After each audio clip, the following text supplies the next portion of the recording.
National law university बनाई।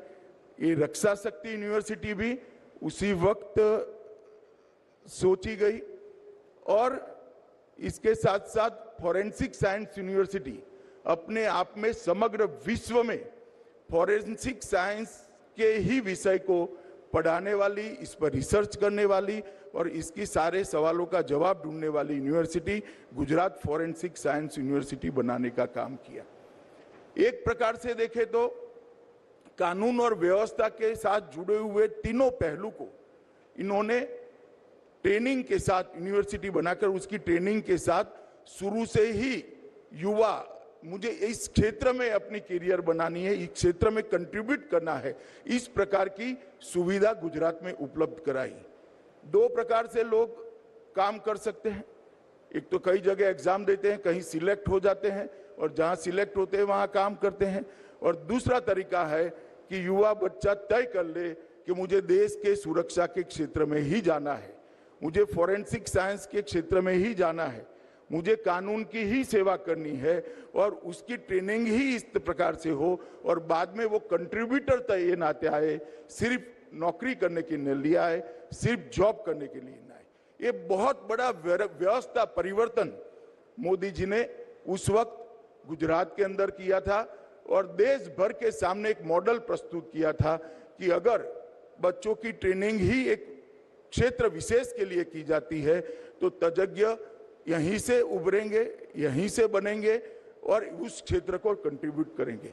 और उस वक्त मैं आपको बताता हूं कि ये तीनों चीजें समाप्त होने के बाद, आधुनिकीकरण होने के बाद, कंप्यूटराइजेशन होने के बाद गुजरात पुलिस का सजा कराने का दर जो था उसको दोष सिद्धि के दर में 22% की वृद्धि सिर्फ 3 साल के अंदर दर्ज की गई। 2012 में 22% की वृद्धि को हम प्राप्त कर पाए थे।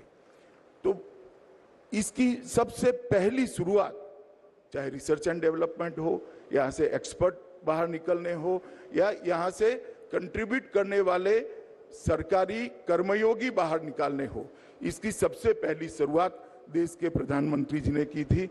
जब प्रधानमंत्री जी को देश की जनता ने मौका दिया कि वो समग्र देश की सेवा करे, देश के प्रधानमंत्री बने, देश के हर क्षेत्र के अंदर, चाहे अर्थतंत्र हो, चाहे इंफ्रास्ट्रक्चर हो, चाहे रेगुलेशन लाने हो, चाहे देश की बाह्य सुरक्षा हो, चाहे देश की आंतरिक सुरक्षा हो, प्रधानमंत्री जी ने एक अलग दृष्टिकोण के साथ बनी हुई परिपाटियों को तोड़कर आज जो रिक्वायरमेंट है, आज जो जरूरियात है, इसके हिसाब से बदलाव को लाने का प्रयास किया।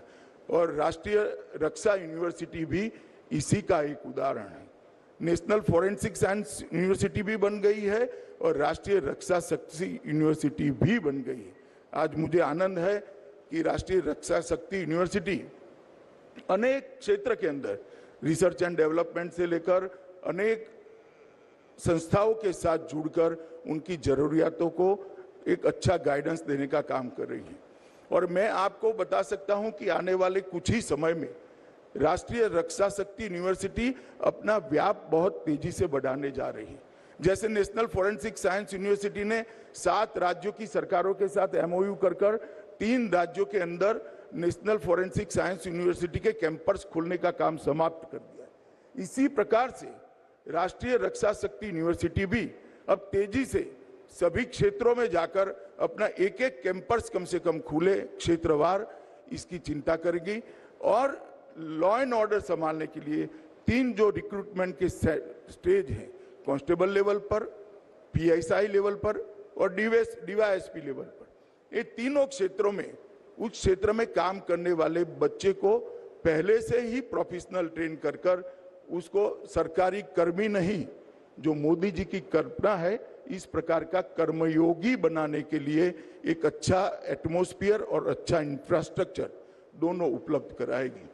मित्रों, इस क्षेत्र के अंदर आमूलचूल परिवर्तन तभी आ सकता है कि क्षेत्र के अंदर प्रोफेशनलिज्म भी हो और इस क्षेत्र में काम करने का गौरव भी कर्मयोगी के अंदर, सरकारी कर्मचारी के अंदर हो। मैं मानता हूं रक्षा शक्ति यूनिवर्सिटी इसके लिए बहुत अच्छा एटमॉस्फेयर सबको यहाँ से उपलब्ध कराएगी। 2018 की से लेकर आज तक की 5 बैचेस के 1091 छात्रों को आज पदवी मिलने जा रही है। मैं सभी को भी कहूँगा कि आप इस क्षेत्र को जब पसंद किए हैं तब बहुत सारी ऐसी चीज़ें हैं, टेक्नोलॉजी लाने से लेकर R&D से लेकर ट्रेनिंग तक की, इस सब में आप कहीं ना कहीं कंट्रीब्यूट करेंगे। आज आपको पदवी ऐसे व्यक्ति की उपस्थिति में, ऐसे व्यक्ति के हाथ से मिलने जा रही है जिनको न केवल देश, पूरी दुनिया अपना नेता भी मानती है और हर क्षेत्र में मोदी जी के विचार क्या है वो सुनने के लिए लालायित भी रहती है। तो आप सभी लोग उस दृष्टि से भी बहुत भाग्यवान हो। और जो बच्चे यहाँ पर अभी पढ़ रहे हैं, जो छात्र पढ़ रहे हैं, इनको भी मैं कहना चाहूँगा कि क्षेत्र के अंदर मन के साथ काम कर कर देश की कानून और व्यवस्था को ठीक करना, आंतरिक सलामती को ठीक करना, ये हम सभी का उद्देश्य होना चाहिए। और एक दृष्टि से राष्ट्रीय रक्षा यूनिवर्सिटी का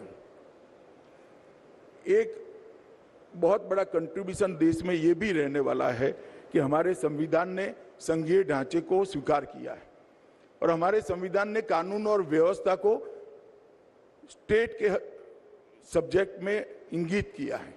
तो हर राज्य अपने पुलिस बल के अपने अपने तरीके से ट्रेनिंग भी करते हैं और कार्य पद्धति भी बनाते हैं।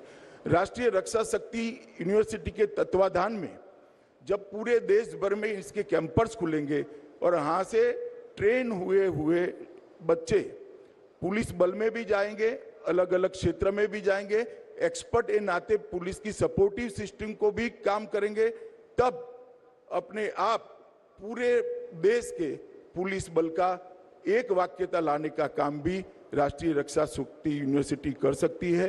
ये बहुत बड़ी संभावना पड़ी है और मुझे विश्वास है विमल भाई के नेतृत्व में इसका राष्ट्रीय सेप हम बहुत जल्दी ले लेंगे और आने वाले दिनों में पूरे देश भर के पढ़ने वाले बच्चों के लिए ऑप्शन ओपन हो जाएगा, इसका मुझे विश्वास है।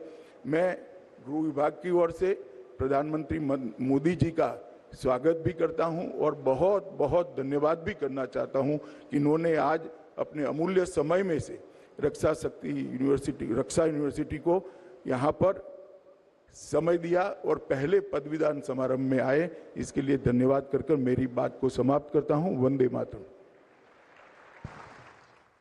Thank you, Honorable Minister. May I now request the Vice Chancellor to commence the proceedings for the conferment of degrees. This convocation of RRU has been called to confer the degrees upon the candidates who in the examinations held for the purpose have been certified to be worthy of the same. Do you sincerely, this convocation of the RRU has been called to confer the degrees upon the candidates who in the examination held for the purpose have been certified in the worthy of the same. Let the candidates for degrees stand forward. I request candidates to please rise. I request all the candidates to please rise. I request all the graduating candidates to please rise at their respective places. I request all the candidates to say with me, do you sincerely promise and declare that if admitted to the degree for which you are candidates and for which you have been recommended, you will in your daily life and consideration conduct yourself as worthy members of this university?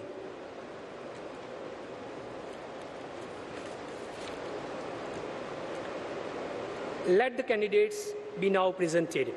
Sir, I have the honor to present to you the candidates for the degree of PhD, MPhil, Masters, PG Diploma, Bachelors and Diplomas whose names are set out in the list. They have been found qualified for the degree to which I pray they may be admitted.